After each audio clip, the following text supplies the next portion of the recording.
Today I'll be talking about our work on the way in which violent extremism affects the public sphere and what can be done to make the public sphere more resilient through a case study of countering violent extremism, or CVE, in New South Wales in Australia. And as Selene mentioned, this project is part of a sort of partnership between our centre and the University of New South Wales. It's part of a 6-month project that was supported by the New South Wales government, and it feeds into, as Selene mentioned, the multi-institutional ARC discovery project that we have here at the centre that I'm working on, or that we're working on. So in this presentation, I want to, first take you through, research puzzle and a bit of our approach before spending most of our time talking about our findings and, I suppose, what matters for democratic resilience. And at the end, I'll go through some reflections and ways forward for how we can enhance democratic resilience in the public sphere in New South Wales and elsewhere. But I guess first, why the public sphere, particularly in a sort of violent extremism context? It's probably not the first thing we think of, right? Violent extremism poses, an obvious threat to human life and to public safety and critical infrastructure, but often overlooked is how violent extremism endangers the public sphere. So the actions of violent extremists, both violent and non-violent, sow division, sows distrust, and sows fear, with the aim of, radically redrawing the cultural, ethnic, and religious boundaries of liberal multicultural societies. So here in our work, we draw on the notion of the public sphere as suggested or conceptualized by the body of deliberative democracy. And so at the heart of deliberative democratic theory is a healthy public sphere where citizens communicate about issues of common concern. And a well-functioning public sphere facilitates the free flow of information and communication. It mediates between the state and society, or the private sphere.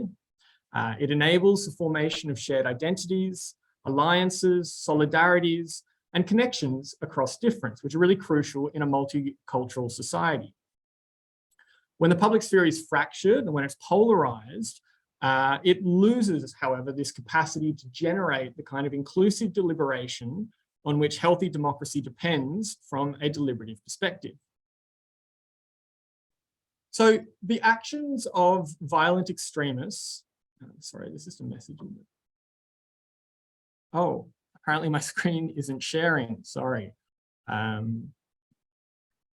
me fix that. Oops, and that's probably presenter view.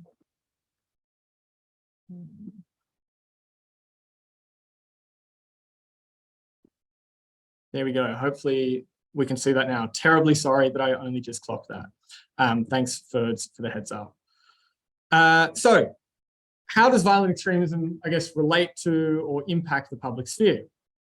Well, the actions of violent extremists, which range from terrorism through to, non-straightforwardly violent or physically violent action like media manipulation or political stunts, can significantly affect the health of the public sphere. Such actions, attend to several aims that take place in the public sphere, from intimidating political opponents, identifying targets communities for violence, undermining public trust in institutions, enhancing the internal legitimacy of extremist groups, and also provoking government responses. Now, importantly, the impacts of violent extremism on and in the public sphere doesn't happen in isolation. It takes more than just violent extremists to, make it happen, right? The reaction and interaction of other public sphere actors, such as, media, government, as well as everyday citizens, is quite crucial in either amplifying or containing the effects of violent extremism. And as such, we need to really think holistically about how public sphere actors and institutions respond to violent extremism and the way in which these responses interact, instead of focusing solely on, say, government or media or internet users. So drawing on the theory of deliberative democracy, we introduced the concept of democratic resilience to better understand how the public sphere processes shocks like violent extremism. While the debate over a precise definition of democratic resilience continues in the literature, it's usually treated, I guess, as the ability of like a political regime to prevent or react to challenges, crucially, without losing its democratic character. So our conceptualization of democratic resilience has a, I guess, more specific focus in that it emphasizes the well-being of the public sphere, which has a vital role to play in democracy understood in deliberative terms.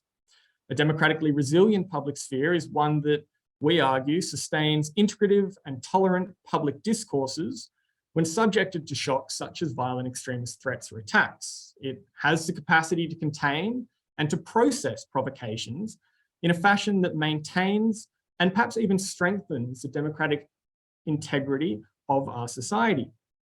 And by contrast, a public sphere that is not democratically resilient or that is fragile and is more prone, we think, to descend into polarization and into fragmentation, and crucially can't sustain that inclusive deliberation.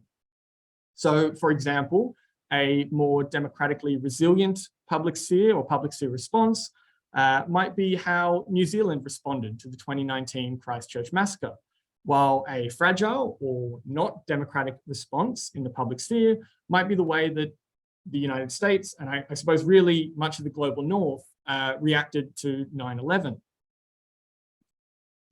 So in developing the concept of democratic resilience in public sphere terms, we also shift the focus in the, I suppose, CBE literatures and practice away from what might be called community resilience.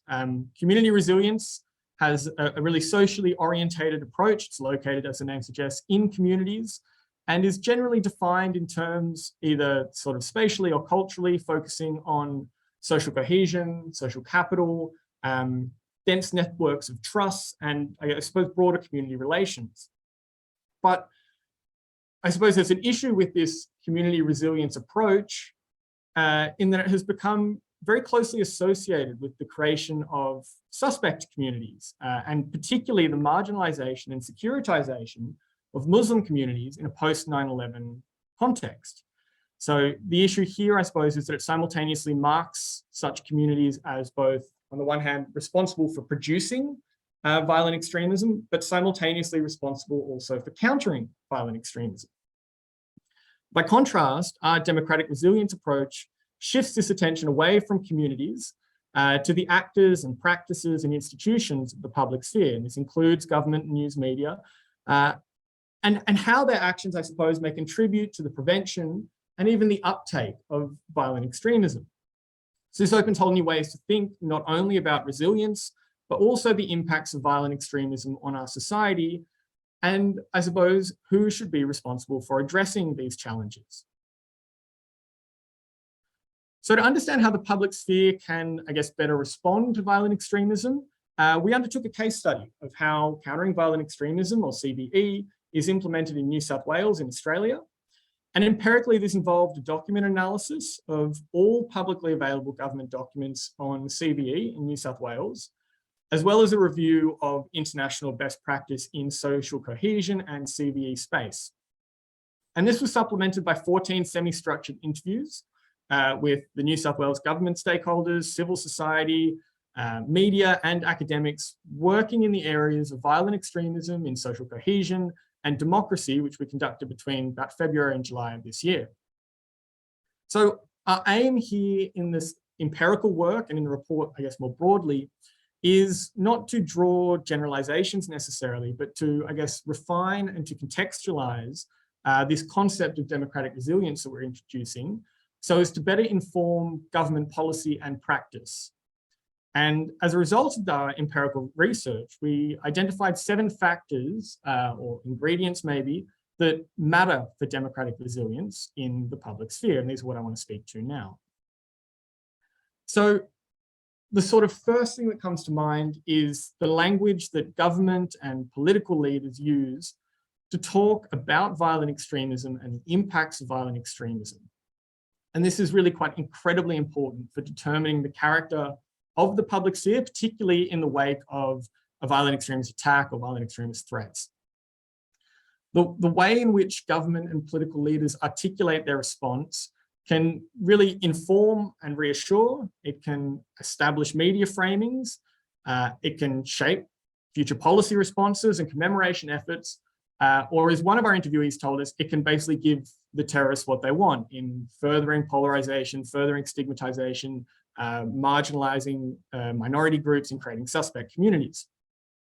So according to our interviewees, most, I guess, important qualities for government in responding in terms of the language they use and the themes they address in their response in a democratically resilient way include things like centering victims and survivors rather than, say, the perpetrator of an attack, contextualizing and localizing risk rather than using inflammatory language, particularly like a civilizational clash was a common one that comes up a lot. Supporting communities who are targeted by or affected by violent extremism to ensure that they're treated as fully fledged members of our society rather than a potential cause for concern. And crucially, reiterating the democratic character of the political system rather than sacrificing some of its core values in the name of security.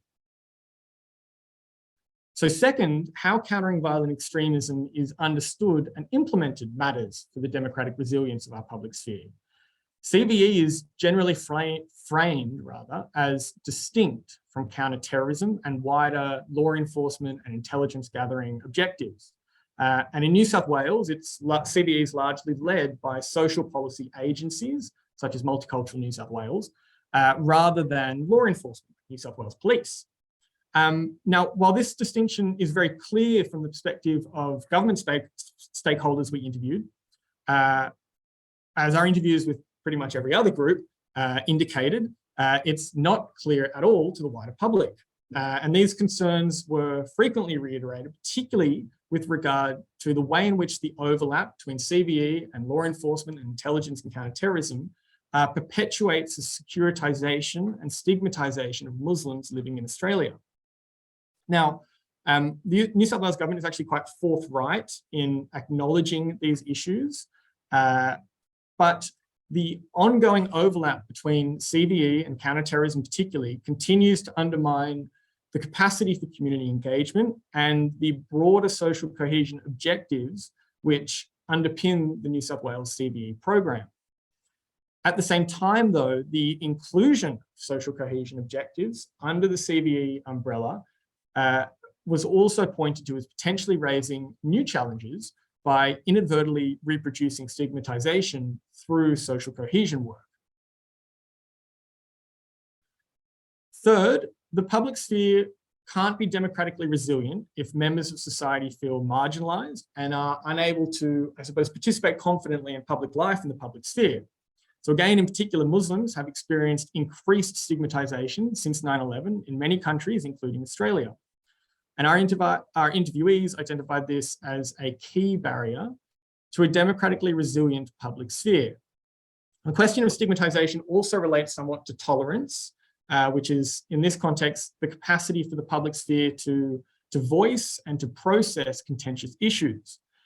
CVE programs and initiatives that target schools, often under a social cohesion or community sort of orientated framework, particularly the UK Prevent program or the American Don't Be a Puppet program, really provide an excellent example of what not to do in this respect. Both had a sort of well-documented inverse effect of actually stifling speech and debate on controversial topics, as Muslims and other minority students feared essentially being labeled as suspect and reported to law enforcement as a result. Fourth, how an inclusive collective identity is constructed is very important for democratic resilience in the public sphere. And particularly here, the symbols and performances have a really important role in articulating an inclusive or exclusive collective identity. The rituals and performances of commemoration and the process of public memorialization in the wake of a violent extremist attack is one quite important site for this that surprisingly has been almost completely overlooked by the New South Wales government in its CVE planning.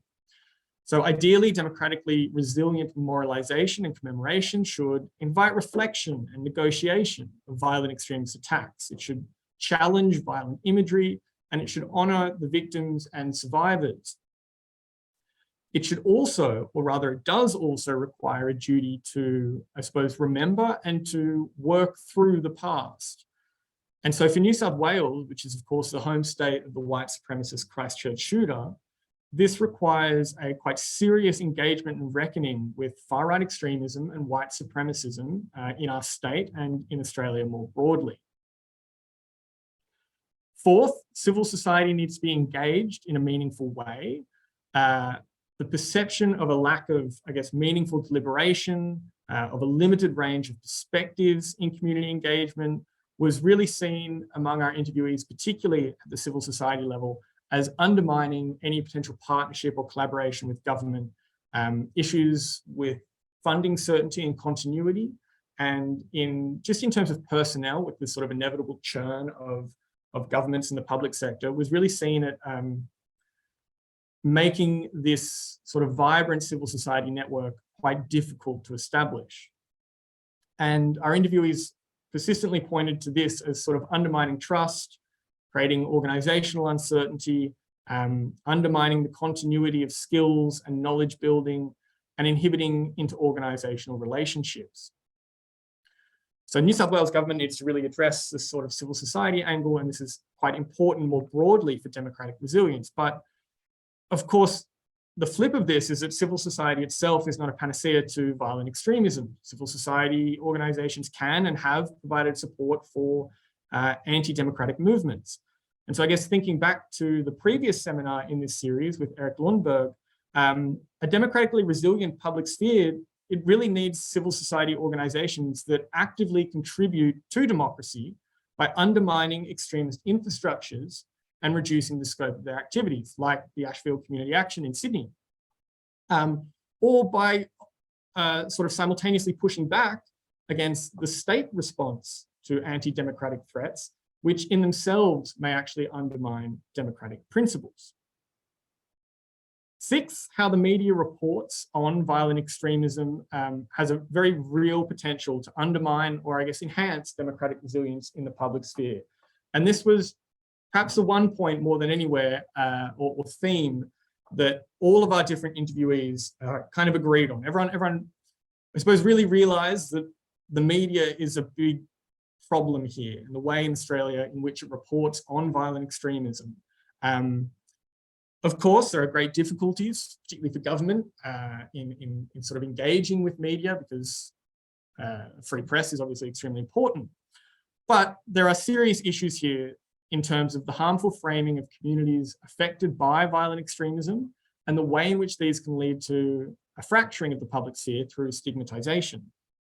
So the way that violent extremist actors or events are covered rather in the press really do have the potential to, I suppose, further the reach and harm of violent extremist narratives, as well as potentially provide legitimacy for extremist actors and propaganda.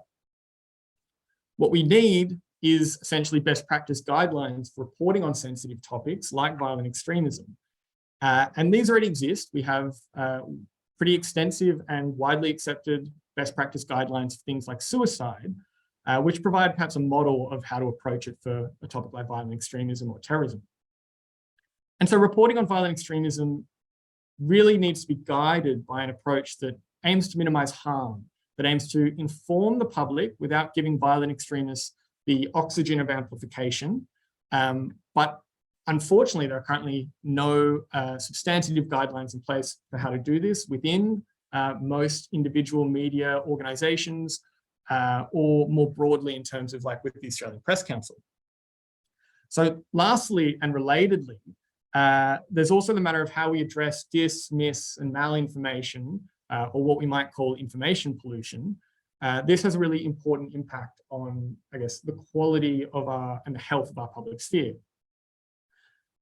Current programs to address this kind of stuff is largely aimed at media and internet literacy. It predominantly focuses on online safety and is targeted primarily at young people in schools, right? So it's like a school curriculum intervention. However, as interviewees from both government and the civil society sector and media identified, these programs aren't actually fit for purpose in terms of addressing the specific challenges that information pollution poses.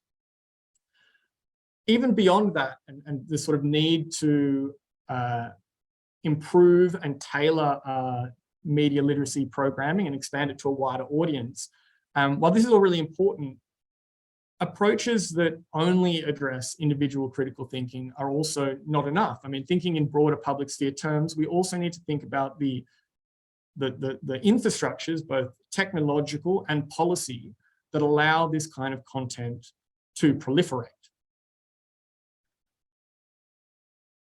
So, I mean, democratic resilience is not an off-the-shelf solution, right? Like democracy itself, it is a work in progress, and it needs to be, I suppose, developed and maintained outside of times of crisis and disruption. So with those 7 findings as sort of key ingredients for democratic resilience in mind, how can we actually enhance democratic resilience in the public sphere so that, unfortunately, were an extremist attack to occur, we would be better placed to respond to it in a more resilient way, one that was more integrative, tolerant, and open in terms of the quality of our public debate and our society, as opposed to one that became fractured, polarized, and encouraged the stigmatization and marginalization of minorities. In our final report for the New South Wales government, which will hopefully be launching publicly soon, we propose 11 ways forward for building democratic resilience. This includes the further development of inclusive speech guidelines for public-facing government actors, the disentanglement of CVE as social cohesion from counterterrorism and other intelligence gathering objectives, and developing a policy framework for commemoration and memorialization that can be used to signal unity and resilience in the aftermath of a violent extremist attack. These kinds of measures that the government can engage in aim to emphasize the tolerant and open society as a way to, I guess, contain the effects of violent extremist acts, reducing the potential for government responses to incidentally cause further harm, or minimize the capacity for exclusionary articulations of collective identity to be fostered in the public sphere. But just as the effects of violent extremists, I suppose, rely on the actions of other public sphere actors, government also needs to engage with other actors to build democratic resilience. And this includes everyday citizens, it includes civil society organizations, and it includes media. And these measures include developing enhanced media literacy, education for the wider public, not just school children, for working with news media to promote the development of best practice guidelines for reporting on violent extremism, and to create spaces for institutional listening and reflection to improve the capacity for community engagement and the responsiveness in government to the needs of communities. Now, in recognizing the sort of interconnected role of public sphere actors and institutions in responding to violent extremism, these kinds of measures aim to, I suppose, minimize the capacity for violent extremist action to reverberate through our public sphere, while also creating space for diverse communities to be able to participate openly and confidently in the public sphere and public life. So where does this, I guess, leave us? I mean, to date, the default approach in Australia has been, at least certainly at the national level, to essentially strengthen an already struggling counterterrorism regime, not to develop innovative ways for countering the threat of violent extremism over the long term. The research we've done for this report and continue to do as part of our wider ARC project on democratic resilience seeks to offer alternative approaches by drawing on the theory of deliberative democracy and the public sphere. Our research shows democracies can take deliberate actions to build and strengthen the resilience of the public sphere in the face of violent extremism. But I guess rather than a checklist of actions, we see these findings and this way forward more as a set of questions that public sphere actors, such as government, such as media, should be reflecting on and taking into consideration in their efforts to address violent extremism. And while the research conducted for this report focuses on possible ways forward and lessons for the New South Wales government in Australia, it also potentially contains lessons for other jurisdictions and countries as well, which is what we're building on as part of our wider project, which includes sort of comparative responses in 6 democracies. So with that, I'll leave it there. And yeah, I really look forward to our discussion, and thanks for coming along.